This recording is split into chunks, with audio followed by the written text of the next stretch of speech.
അകത്തേക്കോടോ. ഒരു കാര്യം പറയാനുണ്ടായിരുന്നു. എന്താ കാര്യം? ഒന്ന് പുറത്തേക്ക് വരുമോ?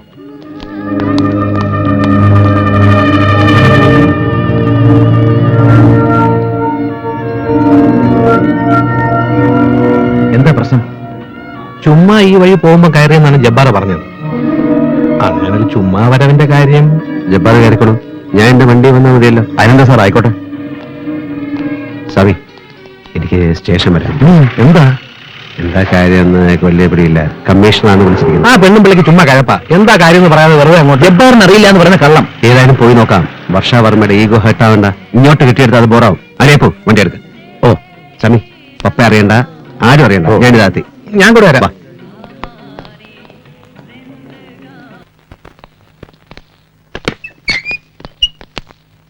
Wait here.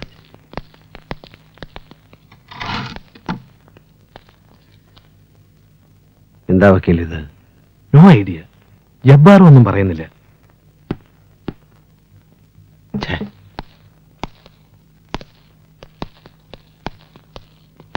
പരമേശ്വരൻ അല്ലേ? അതെ. ഇയാളാരാ? ഞാൻ അഡ്വക്കേറ്റ് എബ്രഹാം. ഓഹോ, പരമേശ്വരന്റെ ഇപ്പൊ സ്ഥിരമായ ഒരു വക്കീലിനെയും കൊണ്ടാണ് നടപ്പല്ലേ? കൊള്ളാം. വക്കീൽ അത് ഒന്ന് പുറത്തു നിന്നാട്ടെ, ഞങ്ങൾക്ക് ഇയാളോട് ചില കാര്യങ്ങൾ ചോദിച്ചറിയാനുണ്ട്. അല്ല, അത് ഞാൻ DAG പുന്നൂസിന്റെ നെവിയാണ്. കഴിഞ്ഞ ദിവസമാണ് അദ്ദേഹം ട്രാൻസ്ഫർ ആയി പോയത് സൗത്ത് സോണിലേക്ക്. അല്ലായിരുന്നേ? ഇയാളൊന്ന് മൂക്കി കയറ്റിയായിരുന്നോ? ഒന്നറിയാം, പുറത്തു നിൽക്കണോ? മിസ്റ്റർ SP, കുറച്ചൊരു സഭ്യമായ ഭാഷയിൽ സംസാരിക്കണം. വക്കീലേ, പുറത്തുണ്ടായാൽ മതി. ഇവർക്ക് എന്നോടാണല്ലോ സംസാരിക്കേണ്ടത്. പറയണോ സാർ, എന്താ പ്രശ്നം? ജബ്ബാർ,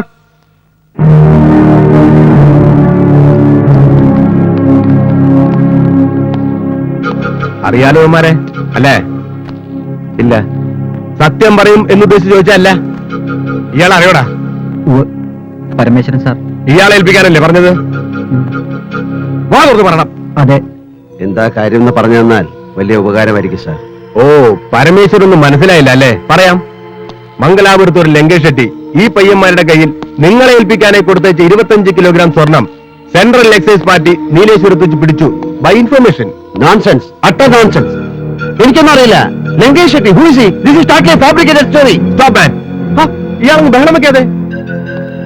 കുറ്റം നിഷേധിക്കുകയാണ് ഏതൊരു ക്രിമിനലിനും ആദ്യം ചെയ്യുക. സമ്മതിപ്പിക്കേണ്ടത് ഞങ്ങൾ പോലീസുകാരുടെ ഡ്യൂട്ടിയാണ്. കുറച്ചൊക്കെ എനിക്കും അറിയാം. കടത്തിണ്ണയിൽ നിന്നും തെരുവ് മൂലയിൽ നിന്നും കിട്ടുന്ന സാധുക്കളെ തല്ലിച്ചതച്ച് തെളിവുണ്ടാക്കി കേസ് ഫയൽ ക്ലോസ് ചെയ്യുന്നതും ചാർജ് ഷീറ്റ് തയ്യാറാക്കുന്നതിന്റെ ഒക്കെ പോലീസ് മുറയെ കുറിച്ച് എനിക്കും അറിയാം. എന്നെ ആ കൂട്ടത്തിൽ കൂട്ടരുത്. 3-ാം മുറ ഉപയോഗിച്ച് എന്നെ കൊണ്ട് ഒരു അക്ഷരം പറയിപ്പിക്കാൻ ശ്രമിക്കുന്ന പോലീസുകാരുടെ ദേഹ ക്ഷീണിക്കേ ഉള്ളൂ. പിന്നെ ലീഗൽ ഫൈറ്റിനാണെങ്കിൽ ഞാൻ ഇറങ്ങും. ഡൽഹിക്കപ്പുറം കോടതി ഉണ്ടെങ്കിൽ അവിടെ വരെ. Great heroic words.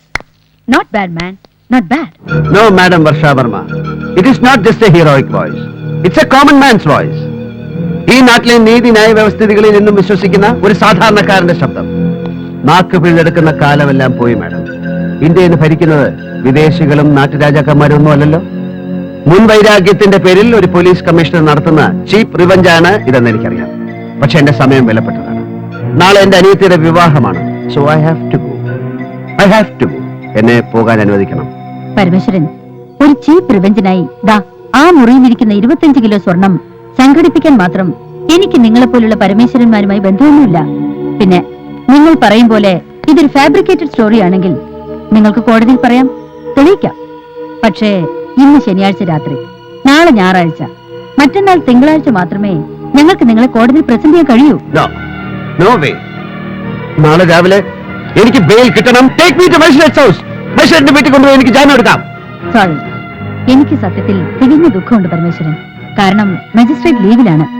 ഇന്ന് വൈകുന്നേരം പ്രതീക്ഷിക്കാതെ ഒരു യാത്ര പോയി അദ്ദേഹം. അത് ദൈവത്തിന്റെ തീരുമാനമായിരിക്കും. അല്ലെങ്കിൽ നിങ്ങൾ പറയും പോലെ ഇതാരാണോ ഫാബ്രിക്കേറ്റ് ചെയ്തത് അവരുടെ തീരുമാനമാവും. പക്ഷേ ഒരു കാര്യം നിങ്ങൾക്ക് വിശ്വസിക്കാം, അത് ഞാനല്ല. എനിക്കിതിൽ യാതൊരു തരത്തിലുള്ള താല്പര്യങ്ങളുമില്ല. I am doing my duty and we are doing our duty. Sorry, cellphone ഇവിടെ യൂസ് ചെയ്യാൻ പാടില്ല.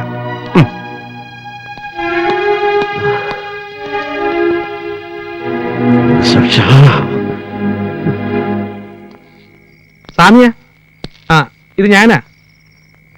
ആകെ പ്രശ്നമാ. ഇനിയിപ്പോ മൺഡേ ബെയിൽ കിട്ടത്തുള്ളൂ. അതുവരെ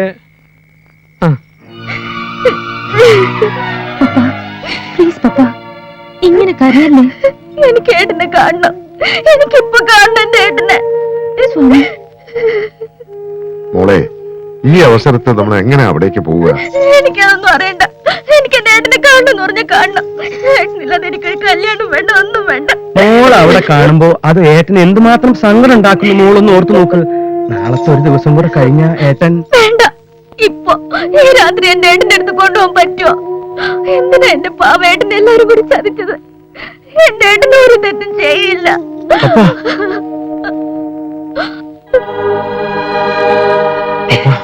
ഏട്ടനെ കാണാൻ എന്നെ ഒന്ന് കൊണ്ടുപോകോ പ്ലീസ് നന്ദൻ, പ്ലീസ്.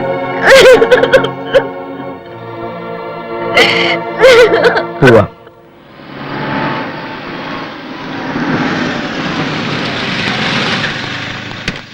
പിന്നെ ആരെയും കാണാൻ അനുവദിക്കില്ലെന്ന് കമ്മീഷണർ സ്പെഷ്യൽ ഇൻസ്ട്രക്ഷനാ. കേരളം ഭരിക്കുന്നത് കമ്മീഷണർ ഒന്നും അല്ലല്ലോ. ഈ 4 ഫോണിലും 4 മന്ത്രിമാര് വെയിറ്റ് ചെയ്തിരിക്കുക. ദാ ഇതൊന്നും അങ്ങോട്ട് അമർത്തിയിട്ട് ഓരോരുത്തരുടെ കയ്യിലും വെച്ചു കൊടുക്കും. പോലീസുകാരുടെ. നിങ്ങൾ ധൈര്യമായിട്ടിരിക്കും മക്കളെ. വാ.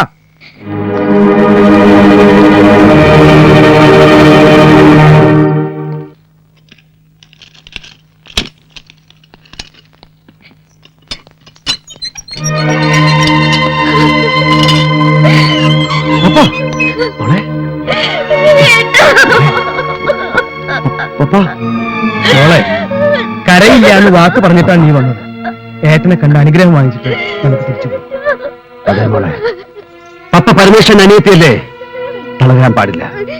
ഏട്ടൻ കൂടെ ഉണ്ടെന്ന് അങ്ങ് ഉറച്ചു വിശ്വസിക്കേ. ഏട്ടൻ കൂടെ തന്നെ ഉണ്ട്.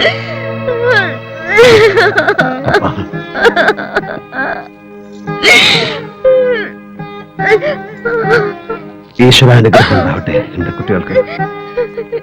കുഞ്ഞിപ്പാലോ, ഇവരെ കുട്ടി കൊണ്ടുപോ. ചെല്ല് ചെല്ല് ചെല്ല്. പോ.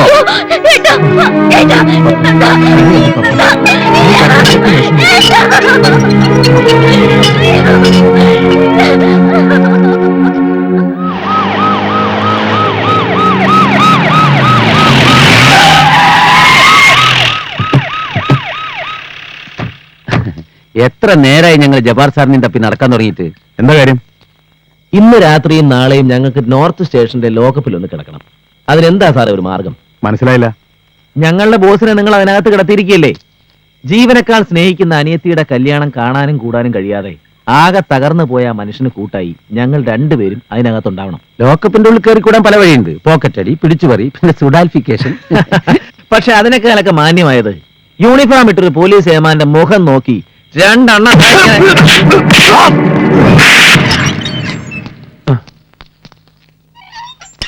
ഇതെന്ത് പറ്റി? നിങ്ങളെയും ഗോൾഡ് സ്മഗ്ലിങ്ങിന് പിടിച്ചോ? ഈ രാത്രി ഇവിടെ തനിച്ച് കിടത്താൻ പറ്റില്ലല്ലോ.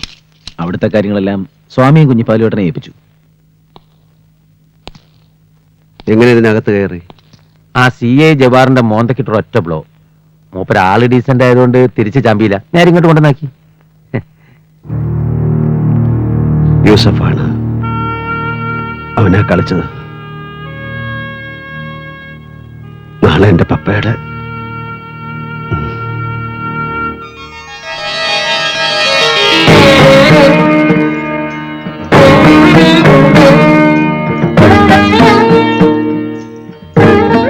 മനസ്സിടറല്ലേ മോളെ, ഏട്ടൻ കൂടെയുണ്ട്. ആ വിശ്വാസത്തിൽ പടിയിറങ്ങിക്കോളൂ.